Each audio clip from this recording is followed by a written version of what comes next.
Hey guys, welcome to my channel WB free math solution. This is Sanjana Giri. हम लोगों ने पिछले वीडियो में क्वेश्चन नंबर 10 तक सॉल्व किया था, एक्सरसाइज 20.2 का चैप्टर 20 ज्योमेट्रिकल प्रूफ। ठीक है, सो आज हम लोग 11 से स्टार्ट करेंगे। ओके, तो चलो हम लोग 11 से स्टार्ट करते हैं। इससे पहले मैं आप लोगों को जो एक्सरसाइज 20.2 का इससे पहले मैंने दिया था, जिसमें ये था आप लोगों का, उसमें इंट्रोडक्शन था। इंट्रोडक्शन में था कि आप लोगों को उसमें बहुत सारे डिफिनीशन मिले थे, ओके, और कुछ सॉल्यूशंस भी था। सो वो आप लोग के लिए इम्पॉर्टेंट है।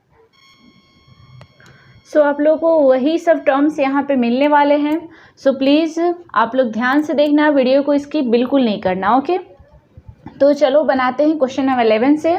क्वेश्चन नंबर 11 में दिया हुआ है कि एक सुषम बहुभुज के प्रत्येक अंतःकोणों कोण और बहिष्कोण का परिमाण का अनुपात यहाँ पे दिया हुआ है 3:2। तो बहुभुज की संख्या कितनी है ये लिखना, बहुभुज की संख्या लिखें, यानी कि यहाँ पे साइड्स पूछा जा रहा है। ठीक है, सो चलो इसे बनाते हैं। सुषम बहुभुज यानी रेगुलर पॉलीगन है, ओके। और उसमें आप लोग को मैंने बताया था कि उसमें ऑल साइड्स इक्वल होते हैं और ऑल एंगल्स भी उसके इक्वल होते हैं। ठीक है, तो चलो इसे हम लोग बनाते हैं। सो हम लिखेंगे लेट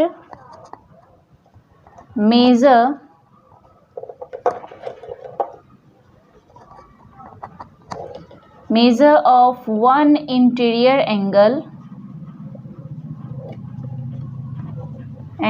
इक्वल टू 3:2 के रेशियो में दिया हुआ है। सो 3x हम इसे मान लेते हैं, and one exterior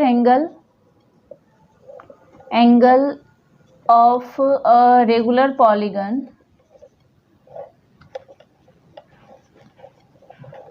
equal to 2x।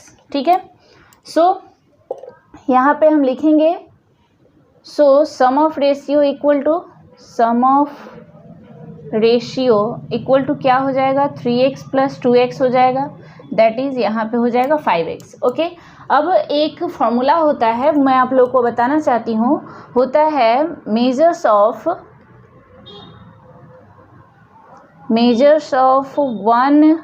One interior angle plus one exterior angle equal to होता है 180। वन इंटीरियर एंगल और वन एक्सटीरियर एंगल, एक अंतःकोण और एक बहिष्कोण का परिमाप यानी दोनों का योगफल कितना होता है, 180 होता है। ठीक है, सो हम यहाँ पे कितना हम लोग ने लिखा था, यहाँ पे 3x प्लस 2x। तो यहाँ पे या फिर आप यहाँ सम ऑफ रेशियो ना निकाल के आप इस फॉर्मूला पे बनाओगे तो ज़्यादा बेटर रहेगा। सो हम यहाँ पे लिखेंगे 3x plus 2x equal to 180। Okay, so यहाँ हो गया 5x इक्वल टू कितना हो गया, 180। ये मैंने ये नहीं होगा, मैं ऐसे बता रही हूँ। Okay, so x equal to यहाँ से कितना आएगा, 180 डिवाइडेड बाई 5। सो ये कटा 36 times, that is 36 degree. x का वैल्यू कितना आया, 36 डिग्री। सो हम यहाँ से अब एक्सटीरियर एंगल का वैल्यू निकालेंगे। सो हम यहाँ पे लिखेंगे so one exterior angle equal to कितना है, 2x, that is 2x। x का वैल्यू कितना निकला, 36, दैट इज यहाँ पे हो गया 72 डिग्री। ये हो गया एक्सटीरियर एंगल का वैल्यू। ओके, अब हम लोग जानते हैं कि एक फॉर्मूला होता है एक्सटीरियर एंगल का निकालने का। एक्सटीरियर एंगल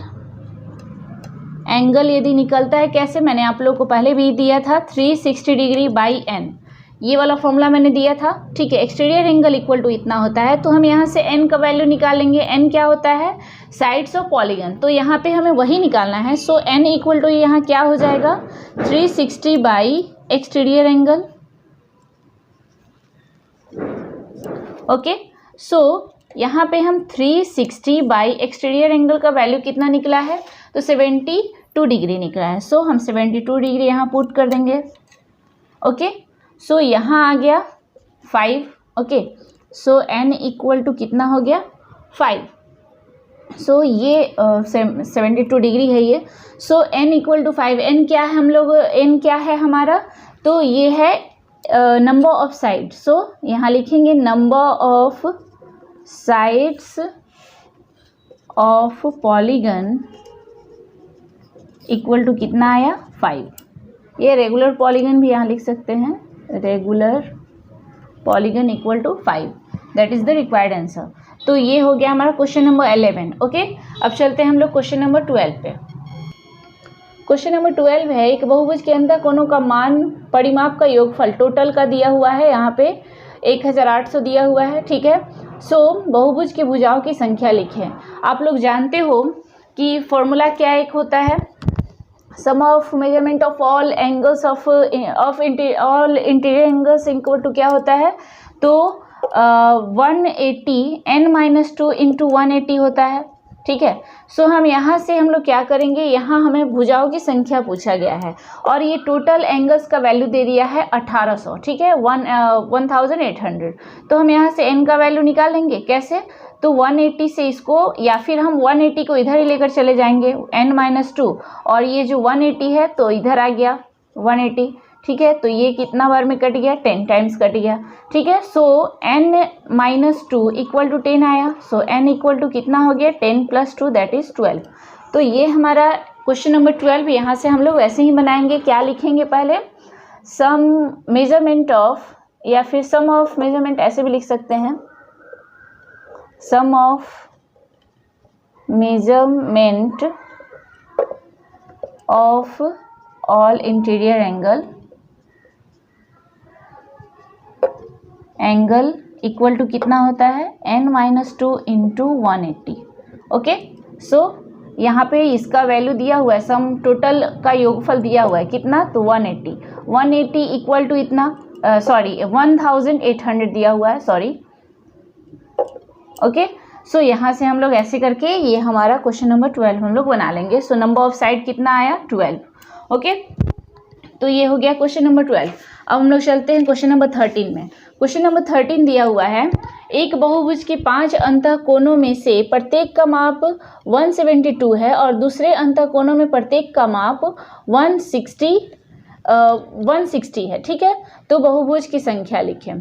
यहाँ देखो, ध्यान देना कि यहाँ पहले 5 कोणों का, पहले 5 अंतः कोणों का योगफल यहाँ पे दिया हुआ है 170, ठीक है, 172, और उसके बाद जो बचा है उसका वैल्यू दिया है 160। यानी कि यदि हम सपोज, यदि इसका मतलब है हमें टोटल यहाँ पे कितना बहुभुज की संख्या हमें ये तो पता नहीं है, यही हमें निकालना है। तो हम यदि टोटल संख्या हम लोग यदि n मान लेते हैं, तो पहले 5 का तो हम 5 से इसको मल्टीप्लाई कर लेंगे तो ये निकल जाएगा, और उसके बाद हम क्या करेंगे, तो n-5 करेंगे तो ये हमारा वो निकलेगा इसका वैल्यू, यानी कि 160 जिसका बचा हुआ है, ठीक है। सो हमें ऐसे ही इसको बनाना है। सो हम पहले क्या लिखेंगे, क्वेश्चन नंबर 13 है, लिखेंगे कि let number of sides of polygon equal to n, ठीक है। हम लोगों ने टोटल को n मान लिया। सो सम ऑफ 5 एंगल्स, या फिर हम पहले टोटल एंगल का निकालेंगे, टोटल कितना होगा, ठीक है। सो टोटल यहाँ पे होगा, sum of total angles of polygon equal to क्या हो जाएगा, 180 या n-2 इंटू 180, या फिर 180 इंटू n-2, कुछ भी लिख सकते हैं, ठीक है। सो अब यहाँ पे हम लिखेंगे पहले 5 वाला, जो 5 का दिया हुआ है 172।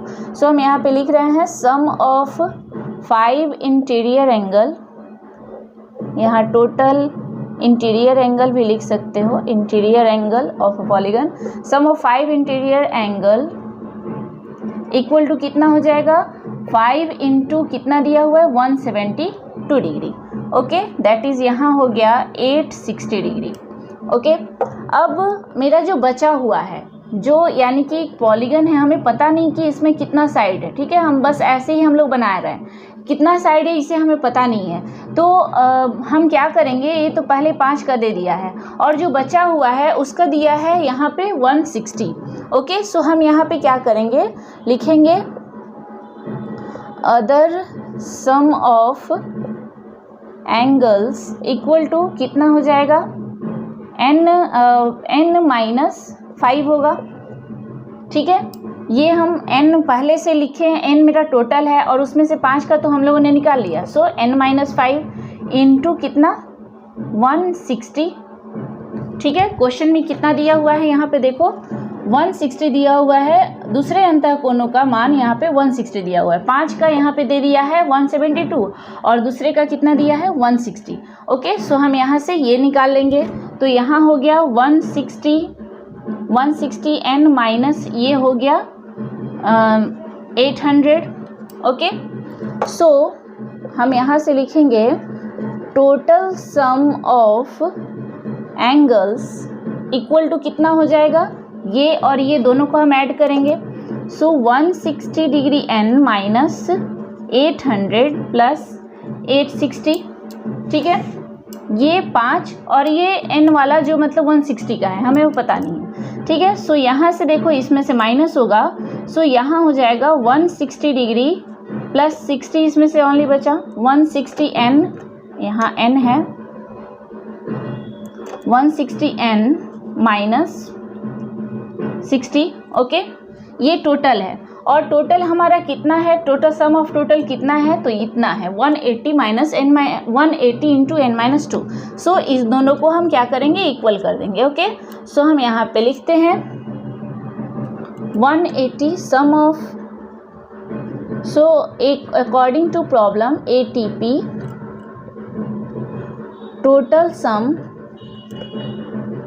सम of interior angle equal to कितना हो जाएगा 180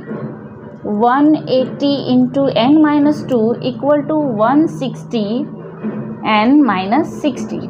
ठीक है, सो यहाँ हो गया 180 n माइनस ये हो गया 360।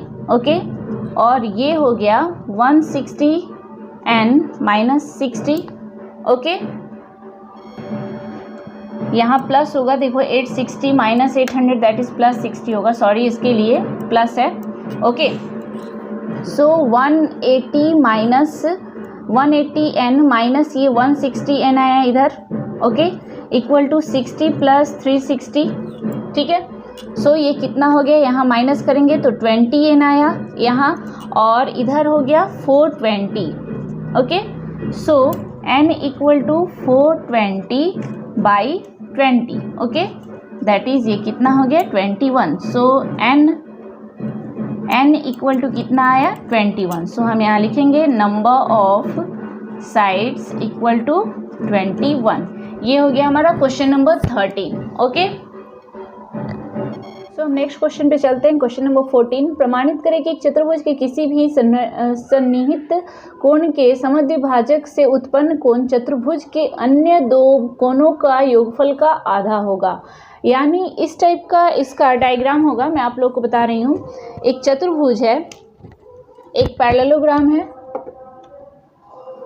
पैरेललोग्राम नहीं क्वाड्रिलेटरल बोल सकते हैं। ठीक है, पैरेललोग्राम नहीं, सॉरी गलती से मैंने बोल दिया, ये इस टाइप का एक क्वाड्रिलेटरल है। ठीक है, ABCD, मैं अपने से खुद नाम ये दे रही हूँ। ओके, उसके बाद बोला जा रहा है कि चतुर्भुज का किसी भी सन्निहित कोण के समद्विभाजक, मान लेते हैं हम A और B का समद्विभाजक लेते हैं, जो कहाँ काटता है, O बिंदु पे काटते हैं एक दूसरे को। ओके, तो समद्विभाजक से उत्पन्न कोण, यानी ये वाला जो कोण उत्पन्न हुआ है, ये कोण किसके आधा होगा, तो अन्य दो चतुर्भुज के अन्य दो कोणों के योगफल का आधा होगा।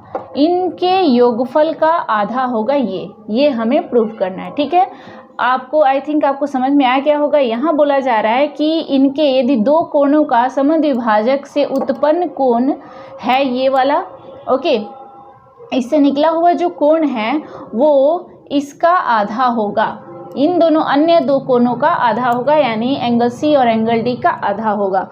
ठीक है, तो चलो इसे हम लोग बनाते हैं।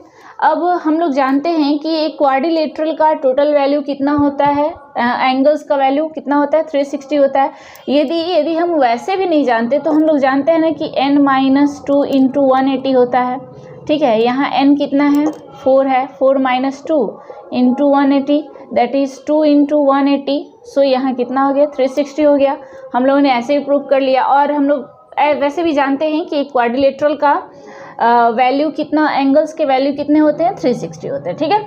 सो हम लोग यहाँ पे लिखते हैं पहले एंगल ए, लेट पहले तो ये यहाँ पे दिया हुआ नहीं है, सो पहले हमें लिखना होगा late ABCD is a quadrilateral, ABCD is a quadrilateral whose नहीं, यहाँ पे बोला जाएगा एंगल A का और एंगल B का समद्विभाजक and bisector of angle A and angle B meet at a point O. Okay, दोनों कहाँ मिलते हैं, O पे। So we have to prove that angle AOB equal to angle AOB, ये वाला equal to half of angle C plus angle D। Okay, ये हमें prove करना है। ओके, अब प्रूफ पे चलते हैं। तो यहाँ पे हमें पहले तो हम लोग जानते हैं कि 360 होता है, सो वही हमें लिखेंगे। Angle we know that angle A plus angle B plus angle C plus angle D equal to 360। हम लोग ऐसे भी लिख सकते हैं angle DAB, angle ABC, angle BCD और एंगल CDA या ADC इक्वल टू 360, लेकिन वो थोड़ा ये लगेगा, अच्छा नहीं लगेगा, क्योंकि हमें ईजिली इसे बनाना है। That's why I write here angle A plus angle B plus angle C plus angle D equal to 360। So हम यहाँ से angle C plus angle D equal to हम लोग यहाँ से निकाल लेते हैं 360 minus angle A plus angle B। Okay, ये हम यहाँ इक्वेशन 1 दे रहे हैं। ओके, अब चलते हैं हम लोग इस पे, ये वाला ट्रायंगल में। नाउ इन ट्रायंगल AOB में हम क्या इसे लिख सकते हैं, यहाँ पे ये वाला एंगल है, ये वाला और ये वाला, ठीक है। तो हम यहाँ पे लिखेंगे तीनों को एंगल्स, ट्रायंगल के तीनों कोनों का मान कितना होता है, 180 होता है। तो यहाँ पे हम वही लिख रहे हैं एंगल। अब यहाँ देखो, ये बाइसेक्टर है, ये एंगल A का बाइसेक्टर AO है और एंगल B का बाइसेक्टर BO है। सो ये क्या करेंगे, बाइसेक्टर का मतलब ही होता है 2 इक्वल पार्ट्स में डिवाइड करना। ओके, सो यहाँ पे हम लिख सकते हैं एंगल OAB और एंगल DAO इक्वल है, ठीक है। सो हम यहाँ पे लिख सकते हैं, देखो एंगल 2 इक्वल आया ना, angle DAO equal to angle AOAB। Okay, ये वाला एंगल OAB और ये वाला इक्वल टू एंगल A है, इन दोनों को मिलाकर एंगल A है, प्लस है यहाँ पे, ठीक है। अब ये क्या है, दोनों इक्वल हैं, हाँ ये दोनों इक्वल हैं। सो हम यहाँ पे लिख सकते हैं angle OAB plus angle OAB। Okay, ये AOB और OAB प्लस एंगल OAB हम लिख सकते हैं DOA के जगह पे। क्योंकि ये क्या है, इसका इक्वल है, क्योंकि यहाँ पे बाइसेक्टर है, बाइसेक्टर का मतलब ही होता है इक्वल पार्ट्स में डिवाइड कर देना। सो एंगल A हुआ ये। ओके, सो हम यहाँ पे लिख सकते हैं 2 of angle OAB equal to हम लिख सकते हैं एंगल A। ओके, सो हम यहाँ पे OAB के जगह पे हम यहाँ पे लिख सकते हैं ना हाफ ऑफ एंगल A, ठीक है, हाफ ऑफ एंगल A। क्यों? क्योंकि ये इसका आधा है। वैसे आप लोग इतना जान लो, इतना समझ लो, इतना नहीं भी आप लोगों को समझ में आएगा तो हमेशा याद रखना बाइसेक्टर का मतलब ही होता है इक्वल पार्ट्स में डिवाइड करना। सो हम यहाँ यदि दो यहाँ एंगल में डिवाइड हो गया है, इसलिए हम यहाँ पे बोल सकते हैं ये आधा पार्ट है एंगल ए का, इसलिए हम इसको हम लिख सकते हैं half of angle A, half of angle ए, ठीक है। और इसी तरह इसको भी हम लिख सकते हैं plus half of angle B, यहाँ मैं लिख दूँ plus half of angle B plus ये वाला angle A O B, A O B equal to 180 degree, ठीक है। तीनों कोणों का मान 180 होता है। और हाफ ऑफ एंगल ए मैंने क्यों लिखा? क्योंकि इक्वल पार्ट्स में डिवाइड करता है। सो आधा है ये एंगल ए का, इसलिए मैंने हाफ ऑफ एंगल बी ए और हाफ ऑफ एंगल बी लिखा। या मैंने यहाँ भी आप लोग को समझा दिया है किस टाइप से हाफ हुआ। ओके, अब यहाँ हम चलते हैं। अब यहाँ से यदि हम 2 से इसको मल्टीप्लाई कर दे रहे हैं तो यहाँ मल्टीप्लाइंग बोथ साइड बाई 2, यहाँ आप लोग लिख लेना, यहाँ पहले मैं लिख ही दे रही हूँ, multiply both side by 2 we get angle A. अब एंगल ए 2 कैंसिल हो गया, so angle A plus angle B plus यहाँ मल्टीप्लाई कर रहे हैं 2 of angle A O B equal to यहाँ 2 से मल्टीप्लाई कितना 180 इंटू 2 हो गया, दैट इज़ कितना हो गया 360 हो गया। सो हम यहाँ लिख सकते हैं angle A plus angle B equal to हम यहाँ लिख सकते हैं 360 माइनस ये वाला इधर लेकर चले जा रहे हैं 2 of angle A O B, ठीक है। अब चलते हैं हम लोग 1 पे, 1 ये वाला, ठीक है। अब यहाँ angle A plus angle B का वैल्यू हमारा कितना आ गया है 360 minus 2 angle A O B, ये बी है, ए ओ बी है, ठीक है। तो इसमें हम लोग पुट करते हैं angle A plus angle B का, तो यहाँ पे लिखेंगे substituting angle A plus angle B in 1, okay 1 में हम लोग रखते हैं। So angle C plus angle D equal to 360 degree minus, अब एंगल ए की जगह पे ये माइनस है, अंदर में है, ए प्लस बी अंदर है, ठीक है। इसके जगह पे हमें ये लिख रहे हैं 360 degree minus 2 angle A O B, okay. So 360 degree minus 360 minus enter कर रहा है, सो साइन चेंज हो जाएगा, माइनस माइनस प्लस हो गया 2 of angle A O B, okay. So ये कैंसिल हो गया, दैट इज हो गया यहाँ पे 2 of angle A O B, okay. So यहाँ एंगल सी है plus angle D, okay. So हम यहाँ पे लिख सकते हैं angle A O B equal to half of angle C plus angle D, proved. यही हमें प्रूव करना था, दोनों का हाफ होता है। सो गाइज आशा करती हूँ कि आप लोगों को ये समझ में आ गया होगा। यहाँ मैंने बस यहाँ क्या करना था, इसमें 1 में यहाँ एंगल ए और एंगल बी का, angle A plus angle B का वैल्यू हमें निकाल के और इसमें पुट कर देना था। सो ये निकल गया, बहुत ही ईजी था। सो ये क्वेश्चन होने के बाद ये हमारा नेक्स्ट वीडियो में हम लोग क्वेश्चन नंबर 15 से स्टार्ट करेंगे, ओके। सो आज के लिए इतना ही। वीडियो पसंद आए तो प्लीज़ अपने फ्रेंड्स के साथ शेयर करो, लाइक करो और हाँ सब्सक्राइब करना ना भूलना, okay. Bye bye, thank you.